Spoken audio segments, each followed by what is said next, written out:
Now known as HBCUs, historically black colleges and universities welcome any student who wants to learn on their campuses. They're places where students can see others who look like them, fill the seats in the most advanced of classes, and stand in front of those classes to direct the lectures. There are more than 100 HBCUs, but for public school students who may turn to the traditional methods to try to figure out what college may best fit their educational desires and financial concerns, this kind of school choice may never be championed or even mentioned. Enter Kia Brown, who said there can be a different way and has started Sacramento's HBCU network. Good morning to you. Hi, good morning. Thank you guys for having me. Well, thank you for being here. Now, when you were first thinking about starting the network, what were you hearing about that made you think that there was a need? Were students not getting solid information about how to pursue this path or the value of it? Well, what made me want to start it more so was the foundation that was already here. There's an organization called UCAN, United College Action Network, that helps send students to HBCUs from California. However, Sacramento's HBCU network is a network of alumni, current students, former students, professionals, and us just pushing HBCU education because after working in a few high schools, I see that it is not pushed as heavily on the West Coast, being that we do not have any historically Black colleges on this side of the country. Okay, now what exactly does the network do? Obviously, there's networking, but exactly how does it help students kind of find out about the 100 HBCUs that exist and then go through the application process?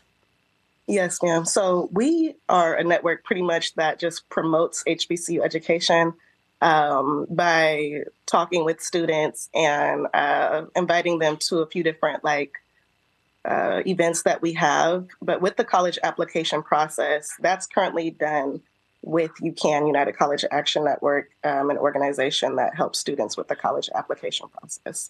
We're looking at hopefully getting into a school district near here where we can help students with that formally. But most of us are HBCU grads, and we went through the college application process ourselves. Because there are 107 HBCUs, every HBCU has a different application process. So we try to go off of our HBCU, but if we sometimes, have somebody in our network, there's over 200 of us who graduated from, say, Grambling State or Xavier University or Howard or Tuskegee. We could reach out to that person individually to just help with the deeper connection. And it just fosters the connection also to come back to Sacramento once you've completed your degree and know that there is a network of people here that we can help get on to the next level. And where is it that you attended? I attended Tuskegee University in Tuskegee, Alabama, and also Morehouse School of Medicine in Atlanta, Georgia. Alrighty. Now, some say this kind of environment isn't the real world, like making the choice to go to an all-girls school. That's not the way the world really is. That's not what it looks like. So why develop your college-level skills in an environment that's not like the real world where you have to make those skills work for you? What would you say to those folks? Well, I would say it definitely is the real world. HBCUs were created in the purpose of African Americans, Black people in this country furthering their education because of the limits that were placed upon us. However, there are still limitations placed upon us in this country as Black Americans. And so it's a wonderful chance to get out of an environment maybe where Black education, Black history is not pushed in formal education and come to a place where you can learn that and gain an education, a degree, a master's degree, a PhD, a medical degree. BA. Yes, ma'am. And still move forward. And there are tons of people from history that have made a difference from HBCUs, such as Bessie Coleman, the first African-American pilot, woman pilot, and she graduated from Langston University. And our former Attorney General here in California, now Vice President Kamala Harris, went to Howard University. That's one of the more famous names on the list of HBCUs. Morgan State University, one of the not so well-known ones, perhaps. Even though about 76% of students on these campuses are Black, that means 24% are not. So there are definitely some other people that are seeing the value of what's being offered, seeing the value of this environment and saying, that's where I want to go. Absolutely, absolutely. And just to be clear, historically, Black, yes, our universities and colleges are.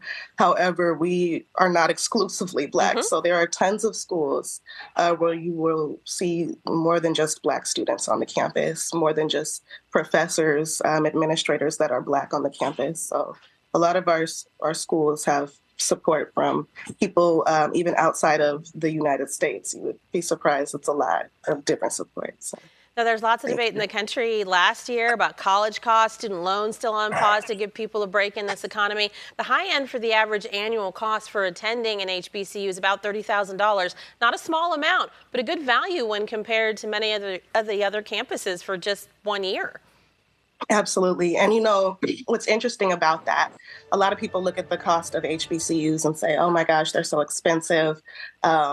We could not afford this. This is crazy expensive. But if you compare the cost of an HBCU to the cost of one of our top schools here in California, such as a UCLA or even UC Merced, they run along the same lines.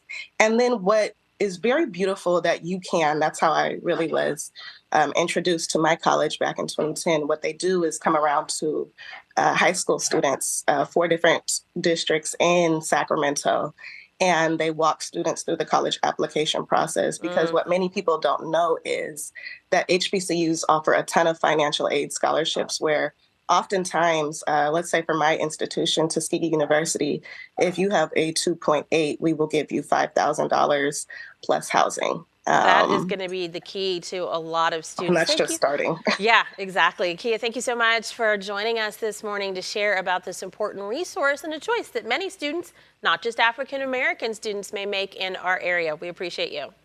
Thank you so much.